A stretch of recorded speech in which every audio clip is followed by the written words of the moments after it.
Okay, so there's some things that have come up the last couple of days on social media, Twitter, Facebook. It's hitting the news that I want to talk about. First one is Kony 2012. Joseph Kony is this warlord over in Uganda, Sudan, darkest parts of Africa. Take your pick. The guy moves around. And according to the video that's coming out, and if you watch the video, in the very beginning they say in their disclaimer that it is an experiment in social media to raise awareness. And supposedly, December 31st, 2012, they are pulling the video off YouTube. Now, I haven't checked this morning to see how many views this thing had. As of yesterday, it already had 12 million views. 12 million views in 2 days, that's got to be a YouTube record. It really does. Also, what I could see on there, and please, if somebody can tell me and correct me if I'm wrong, they're making money off of that video. The way they have it set up, they don't have it set up as a nonprofit. They have it set up to where advertisers can be put onto the side to where they hit the mark and they are a YouTube partner. They're going to be making, I believe, over 5 million hits. You get 3 cents per hit on your video. So do the math on the money they're going to make just from the video itself. Now, we'll talk about money in a second. But anyway, Joseph Kony is this Ugandan warlord who goes through, and it's so horrible. He kidnaps kids, and he forces the kids to kill their parents, and he forces the kids into prostitution, and he forces the kids to kill other kids that won't come fight, and he's just so horrible. Well, yes, it's true. Joseph Kony has been doing this for 30 years. Him and along with his Kony's, the LRB or LDB or LBJ or whatever the hell they're called. Like I said, they've been doing this for 30 years. They're on the international court that was founded in, 2001, whatever, right after 9/11. He's number one on their list of crimes against humanity. Osama bin Laden was down like 7th or 8th, and everybody above him were all tied in this area of Uganda for killing these kids and kidnapping these kids.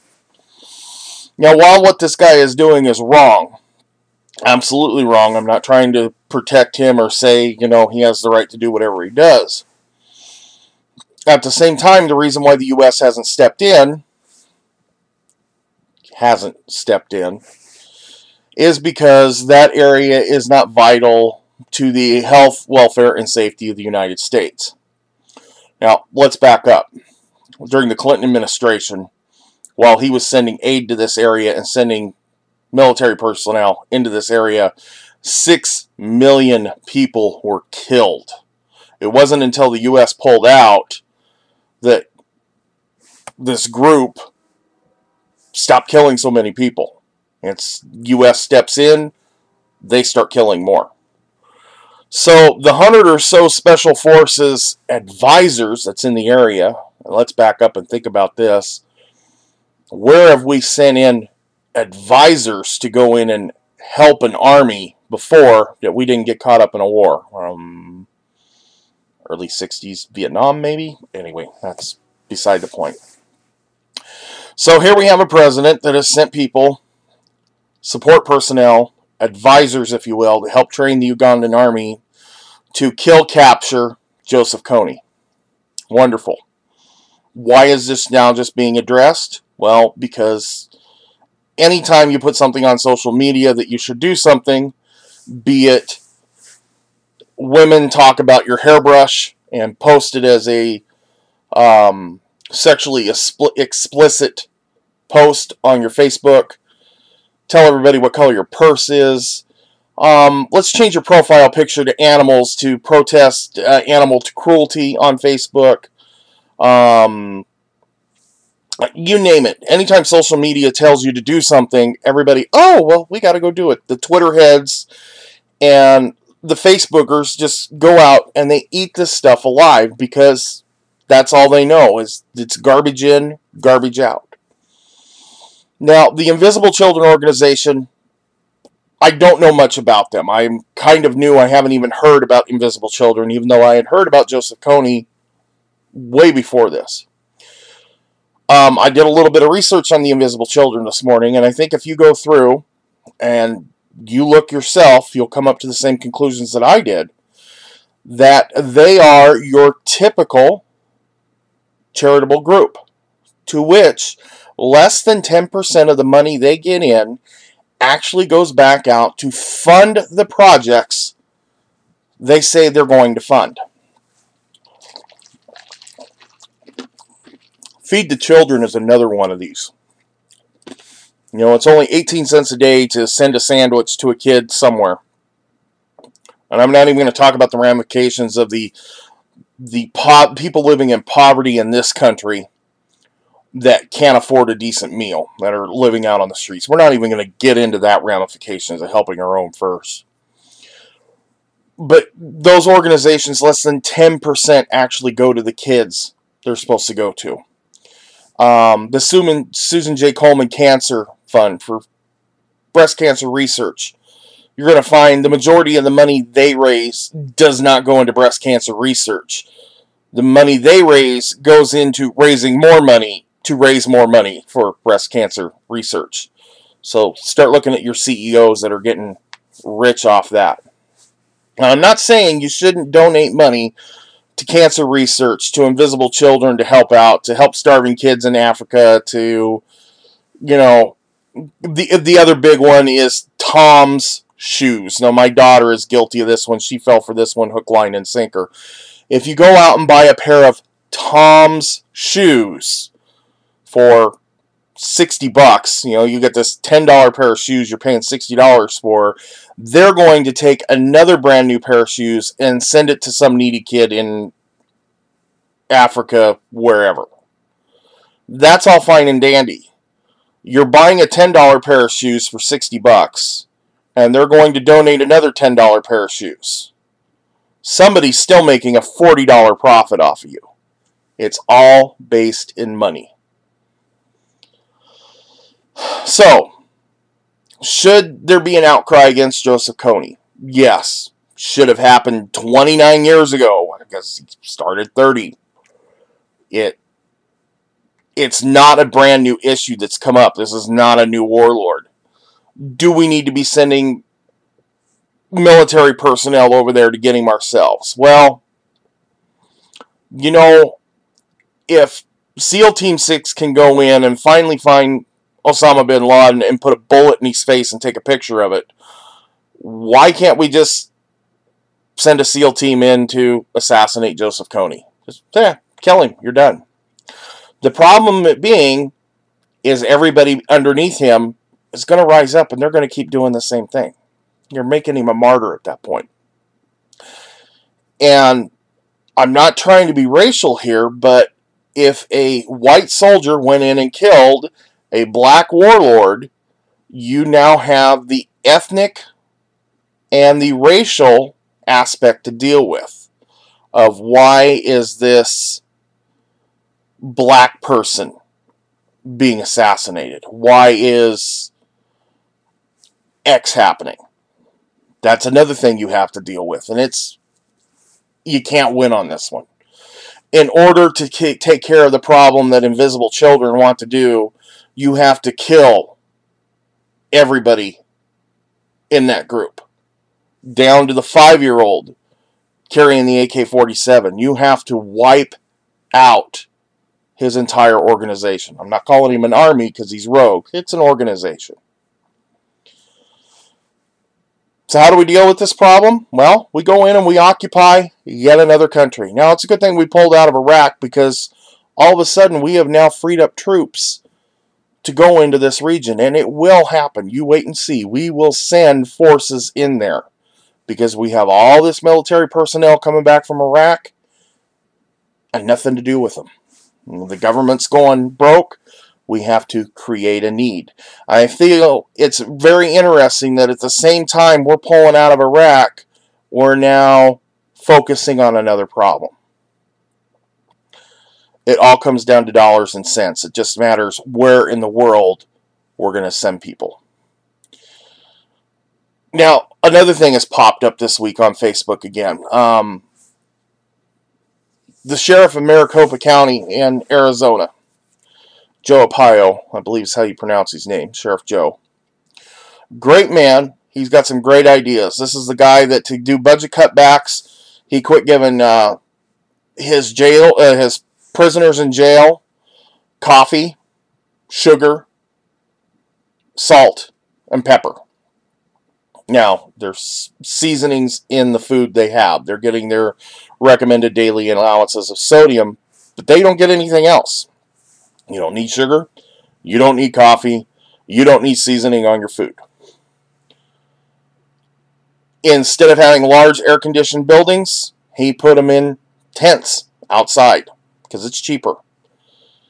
He bought surplus underwear that was dyed pink because what's the matter? They're a prisoner.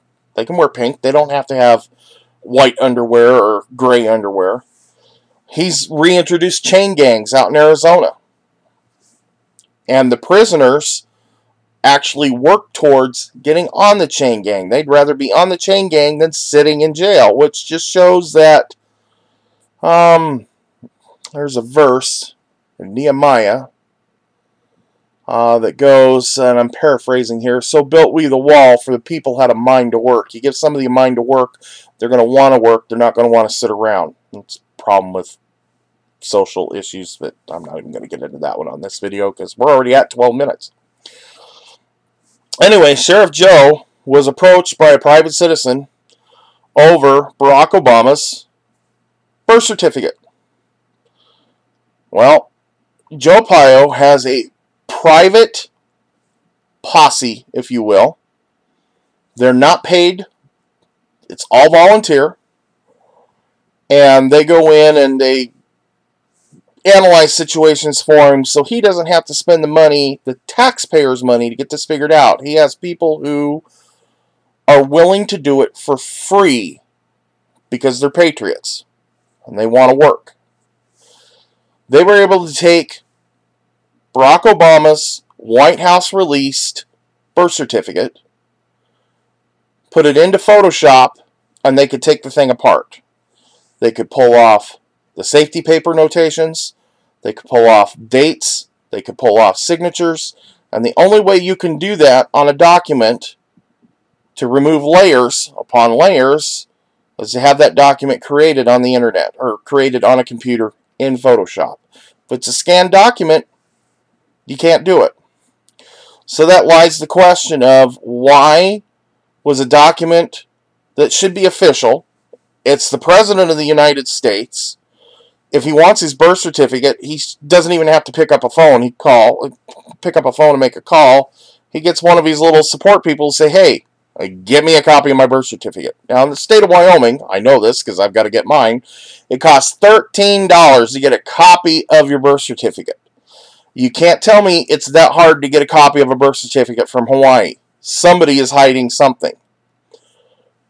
Now, for whatever reason they don't want this to come out, I don't know if he was born abroad.